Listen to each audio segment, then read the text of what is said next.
आजपासून केली होती उन्हाळी वाळवण्याला सुरुवात. तर 2-3 दिवस झाले बटाटे आणूनच ठेवले होते. तर त्यानंतर संध्याकाळी म्हटलं चला कामं आवरले, तर तोपर्यंत बटाट्याची सालही काढून घेतली आणि भाऊजींनी यांनी मदत केली होती. मग त्यांनी दोघांनीही चकल्या बनवून घेतल्या सर्व. त्यानंतर रात्रीच्याच तुरटीच्या पाण्यामध्ये भिजू घातल्या होत्या सर्व चकल्या. 2-3 पाण्याने रात्रीमध्ये धुतल्या होत्या. त्यानंतर सकाळी तर काय धुतल्या नाही, तसंच गरम पाण्यामध्ये टाकल्या उकळ्या आलेल्या. त्यामध्ये मीठही टाकलं चवीनुसार आणि छान अशा 5 मिनटं शिजवून घेतल्या. खूप जास्तही नाही शिजवून घेतल्या, जेणेकरून खूप जास्त शिजल्या की छान नाही लागत.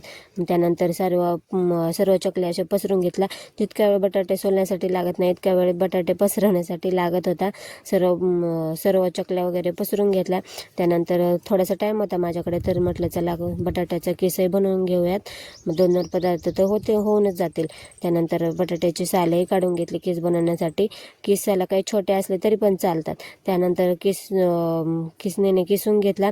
तर हिंदवीची इच्छा झाली होती, हिंदवी बोलत होती, तर मम्मी मी पण करून देते, तर तिलाही थोडंसं करून दिलं. त्यानंतर सर्व किस वगैरे 2-3 पाण्याने धुवून घेतला. तर पाणी आधीच गरम करण्यासाठी ठेवलं होतं. त्यानंतर त्याला 2-3 पाण्याने धुतलं. त्यानंतर पाण्यामध्ये मीठही टाकलं होतं. तर 5 मिनटं त्याला छान असं शिजवून घेतलं.